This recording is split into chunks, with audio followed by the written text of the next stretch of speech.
Hello, everybody, and welcome to this live chat today with me, Laura Wilkes, and my lovely guest, Gydion Kummer.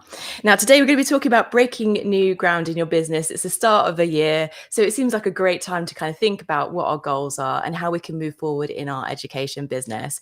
We're going to be talking about how Gydion got started and what the advantages are of working with independent providers like ourselves, as well as his journey and how we can move forward in scaling our business and taking it further. So we're not working all the time, but we're making greater wins this year. Gydion, it's lovely to have you with us today. Thanks so much for joining. Hi, Laura. Thanks for creating this space, and I was really looking forward to chatting with you.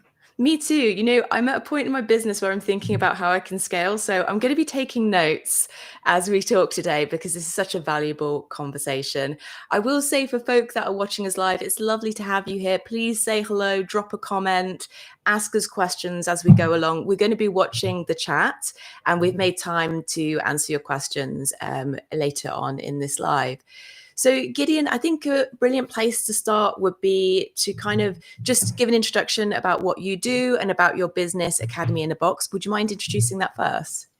Yeah, absolutely. So I work with education businesses, language coaches, language teachers mainly, and I have two business programs, and I give them the tools to sometimes launch their business or improve or grow and scale. So our main focus is to do something scalable. So traditionally, the way we work is not really scalable. It's a lot of one-on-one sessions, a lot of things that is just repetition, and try and break from that mode and create something that is more scalable. Whether it's to free up time, stop trading time for money to some extent, and get to that uncapped earning potential, so that which is so we can do something exciting with our business. So the way we do this is through three things: the course, which is an action plan of action, and which is the Academy launch method that I offer, and then it comes with that assistance, working workshops, one-on-one sessions, and all those community access and support. And finally, there's the Academy in a Box, which is what you mentioned, which is our app, our software. To grow a business, you're gonna need tools and software. So we have in our program something that I was fortunate to create and run, a software I can offer my clients now.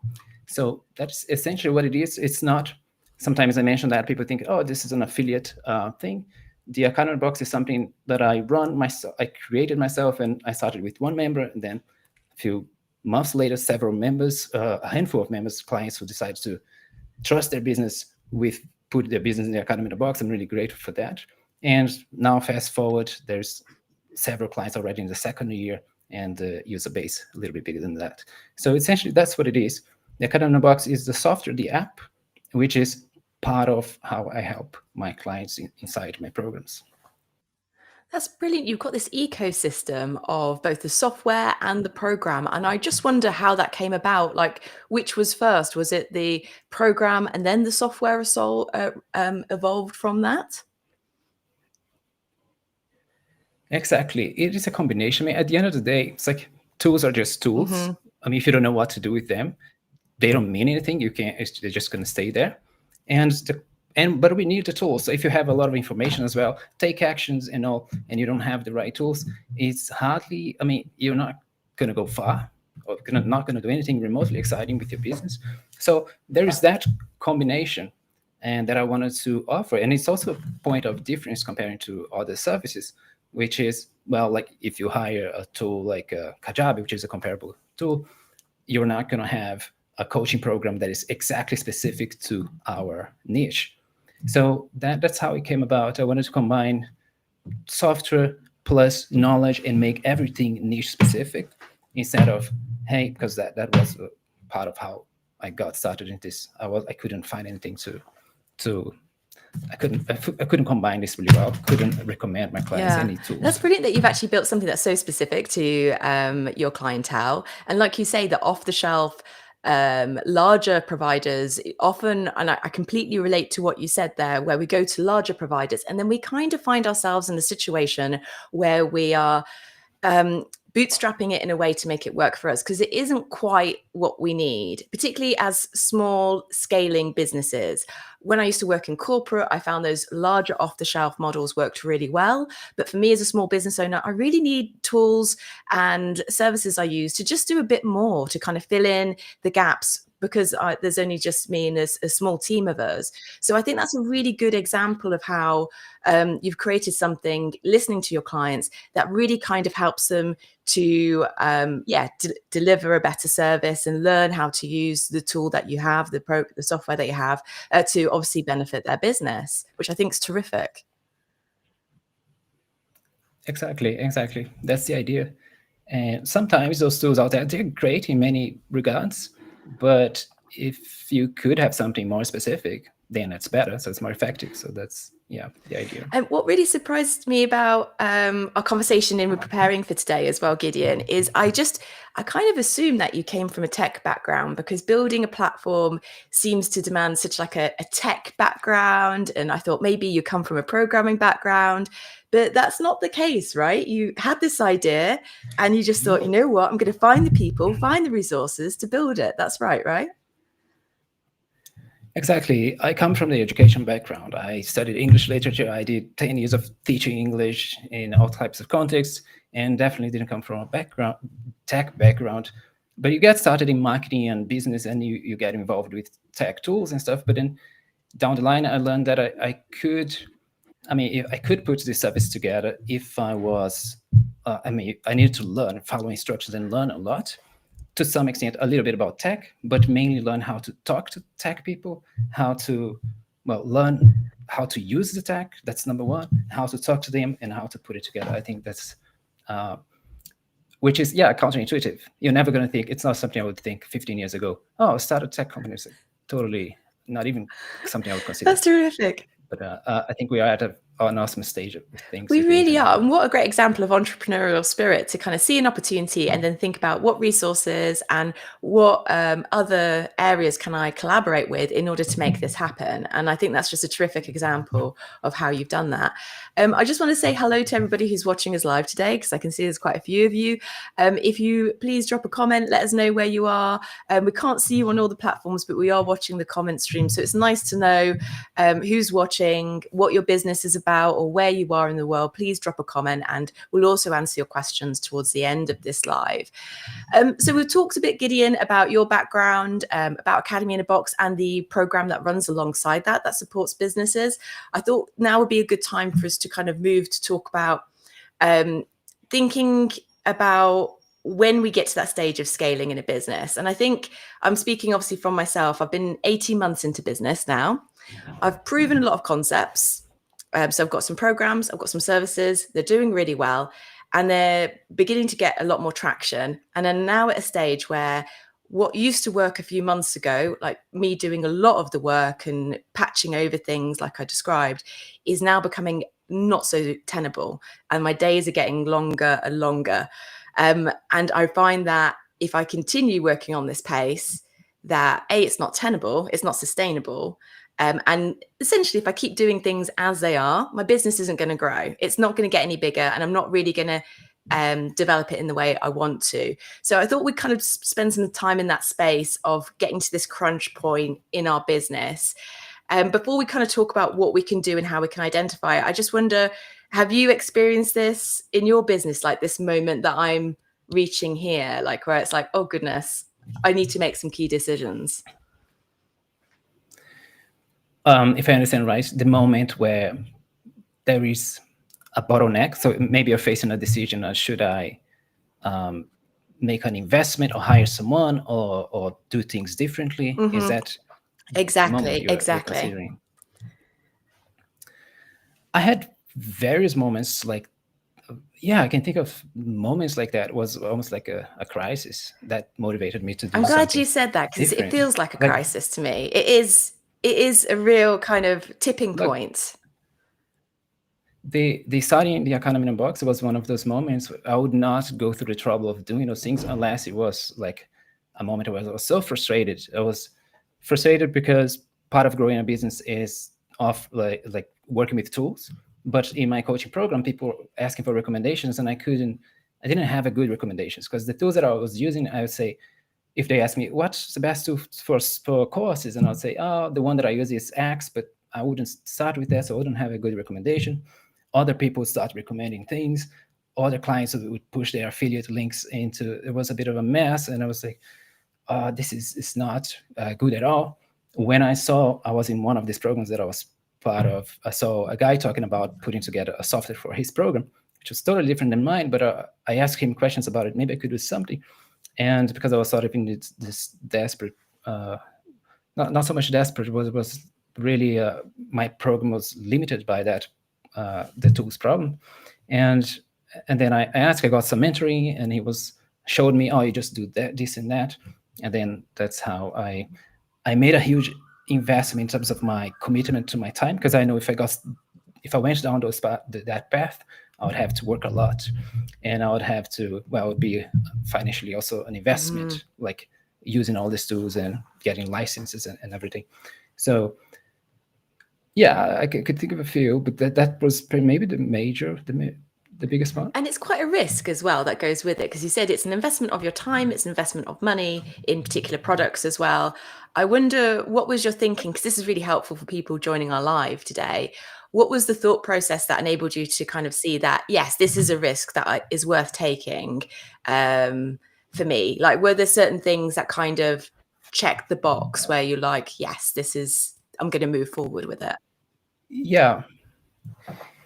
You actually don't know if things are going to be, if they're going to work, or if it's going to be a good idea.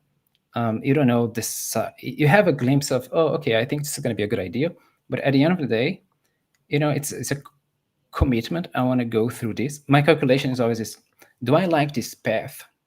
Like, thinking of opportunities is not so much, is this a good opportunity? I can't tell if this is a good opportunity, but it's more like, is this a good path? Because down the line, it can be a good opportunity. So the path of learning, doing all that, experimentations and learning about new tools and developing this software service is very different from a coaching service, and very competitive as well. So if you don't do something good, what's the point? You're competing against people who are there for a long time. So I guess to a great extent, it's a question of a commitment. It's a question of, and it's, don't know where it comes from actually, but I see a lot of people, it feels like they are dating their business instead of marrying their business. They're like looking around. I don't know if it's going to work, so I'm going to continue to look for other options, or I'm going to be, kind of I don't want to commit. I literally hear people saying in those terms, like, I don't want to commit to this. And it's like, well, you're only going to see opportunities when you commit. I guess that's how I think about opportunities. You don't see them when you're on the sidelines before you jump in. You see them when you go down the path, when you commit, and after weeks, months, or years, and then the opportunities start to present themselves. I think that's a really good analogy, like to actually not just date your business, but actually to go all in and marry it when you're committing to taking risks. And like you say, as well, with risks, we don't know what the outcome will be, but risk taking is ultimately what can pay off and help you grow your business, particularly when you've identified opportunities and challenges, the crisis moments that you described as well, where there does need to be a change, because if nothing changes, nothing changes. So I think this is a really good insight for listeners today, or for people watching us live, to kind of think about, are you at that point? Have you committed to your business? Because the whole point of this conversation is to break new ground in your business this year. And I think this is a really good insight to kind of inspire people, myself included, to reflect upon. Let's delve into that a bit more. I think this is a really good foundation, bedrock, for us to start with, like thinking about what's working, what's not working, that elevating pressure that we may feel, our commitment to our business as well.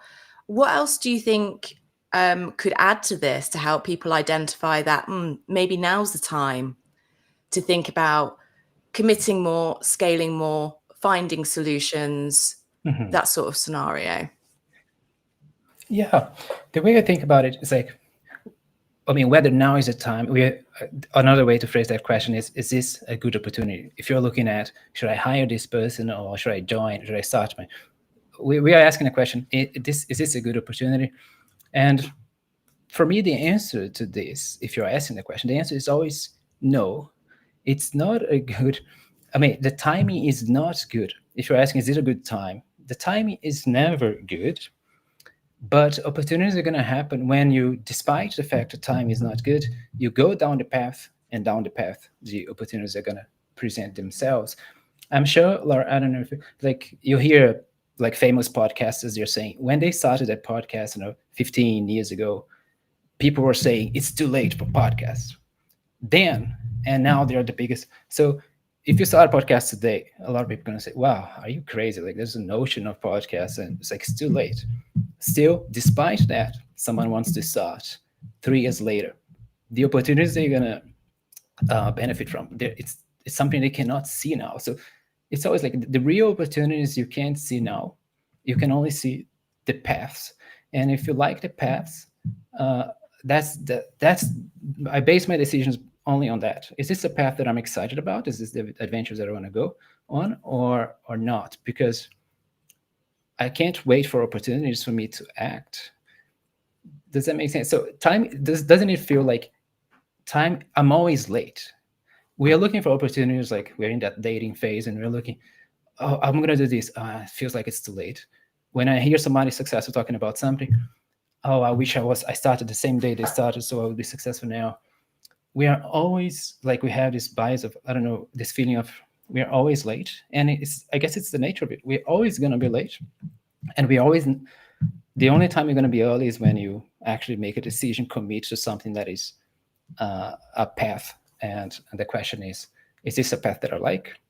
And frankly, it's like, for example, investing in business is likely not only, obviously I'm biased and that's what we sell and that's what we like to to offer, but I think there's likely nothing as safe as in terms of what to invest in, because it's very transferable. You invest in marketing, business skills, marketing, sales, copywriting, whatever you do in the future, this is the most transferable. Their communication skills, they're the most transferable skills. If down the line I want to actually do a podcast, my marketing skills is going to help me. Or I start a podcast, improve my communication skills, that's going to help me on some other things. So if you look at it based on, is this a good path that I'm learning interesting skills? The real opportunities, the thing that is like, oh, this is really exciting. I'm now not late, I'm ahead. That's when it's going to happen. I understand what you mean about that feeling of being behind or feeling that you're starting too late. So why even start? It's almost like we self-reject ourselves because we are not at the same level as somebody else that we may aspire to or may admire. And I think there's obviously a lot of, they say, what's the saying, Gydion, where they say, oh, comparison is the thief of all joy. I think that's a good example of that. Yes. In practice, in context of business, where we look at these people that have been doing something for 15 years, podcasting for 15 years, for example, or in a similar education business, and you think, oh, well, I can't compete with that.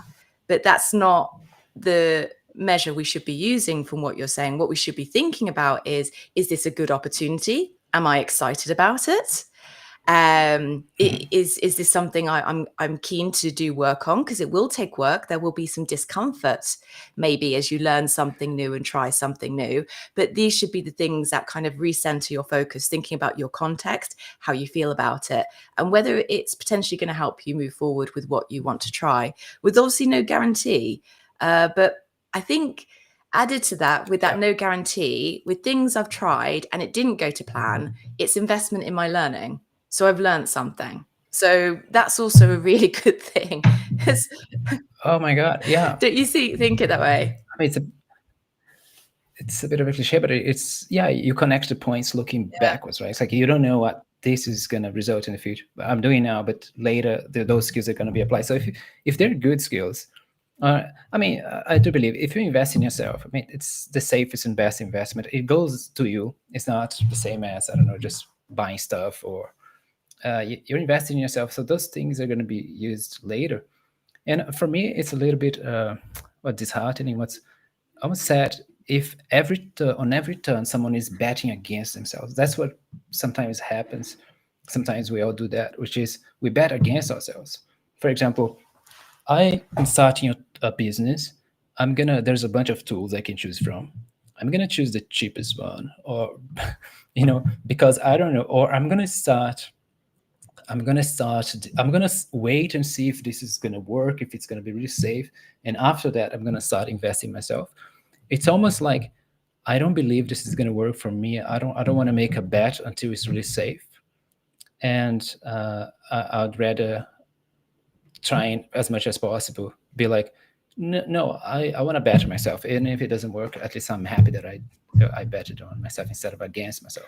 That's so, If that makes yeah, I sense. think this is so important. And everything you're saying, it really resonates for me as a business owner. There's definitely been moments where I have taken risks, and the risk was as much about me sorting out my mindset as it was about the action itself.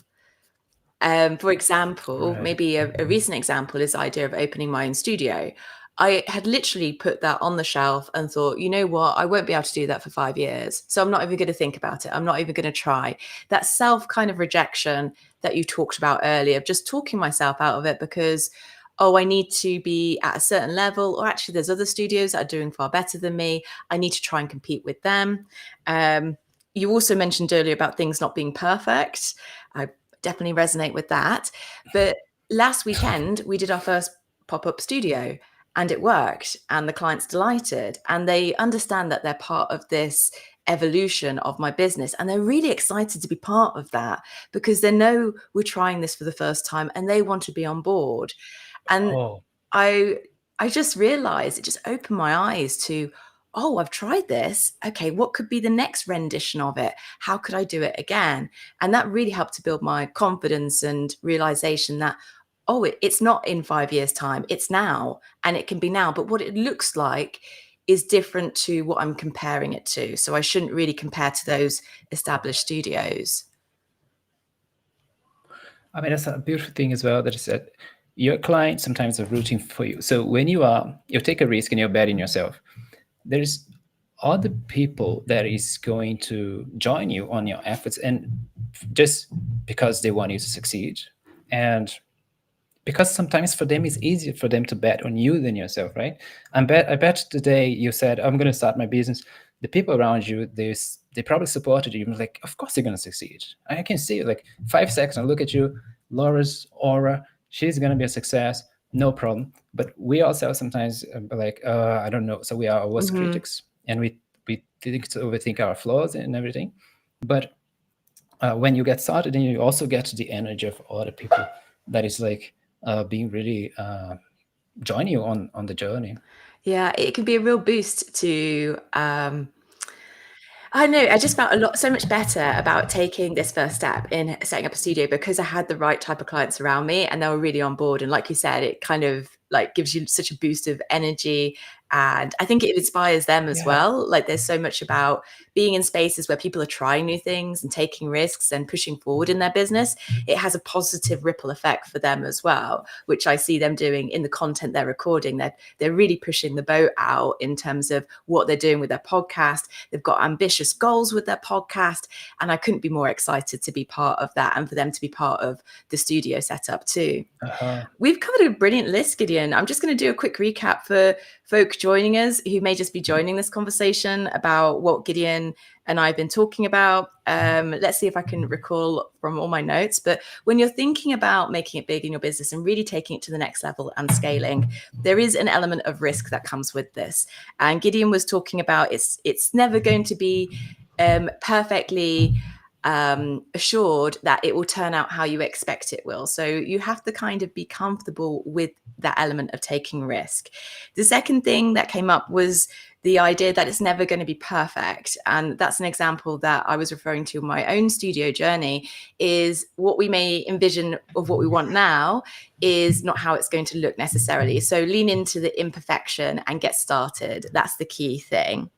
A really good point that Gydion also made, when you're thinking about opportunities, and what to do in your business, whether it's purchasing software, purchasing a program, hiring somebody, for example, is to think about, are you excited about this? How do you feel about it? And checking in with yourself about the emotions around the decision.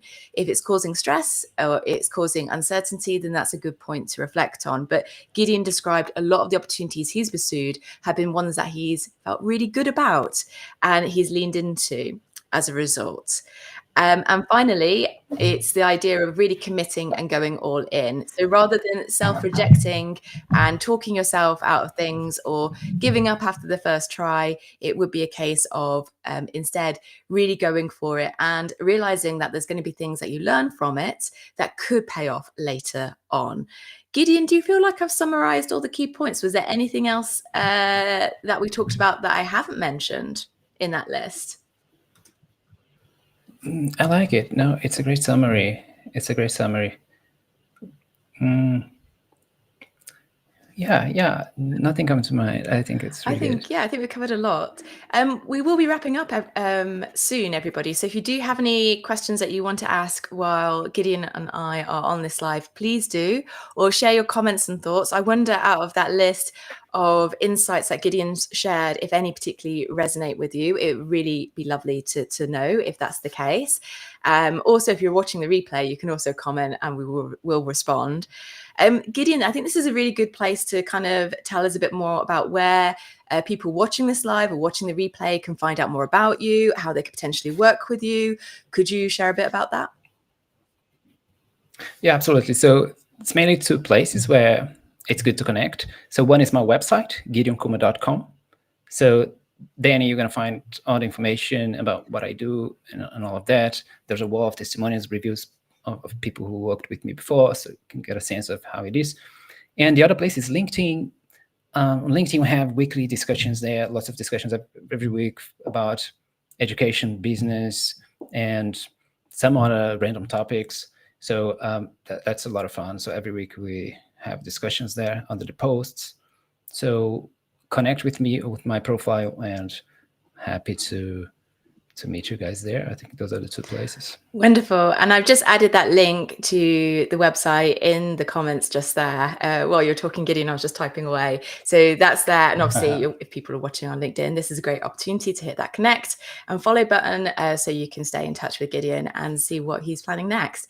Can I ask you for your business this year? I don't want to obviously ask you to reveal too much, but are there certain things that you're excited about that you have on your plan for this year as a business owner? Some things that I'm excited about. I want to do, so one thing that I want to do more of is conversations like this one. So I was excited to start the year with this show, with the podcast, or how you call it. And so that's one thing I want to do more of that, because of I want us to be more open to opportunities like this. And so everything is changing really fast. I mean, we always say this every year, but I think now we can say that it's going to be changing faster. So whether you're preparing for the AI job apocalypse, where there's no more jobs, everything we do is irrelevant, or for the, I don't know, age of abundance, and there's everything is possible, I think the same skills are going to apply, which is business skills. The same skills are going to be really useful. So I want to, if anything, just accelerate on that in my own learning, and also helping my clients develop that as well. Because there's a sense of urgency that is, I don't know if it's me feeling that, I think a lot of people's feeling that is becoming more and more in the air, that is more present. So that is really keeping on with those trends. And I'm excited that live chats like this, Gydion, and podcasts and stuff are on your radar. So hopefully this won't be just the only chat we have potentially this year. Maybe we can catch up later on and see where things are at, because I think it is such a fast, changeable space, like you say. I hope so. That'd be great. Thank you so much, Gydion, for joining us and for sharing these insights today. It's been brilliant chatting. I certainly found it really, really useful as a business owner. You've given me a lot of food for thought. So thank you for your time.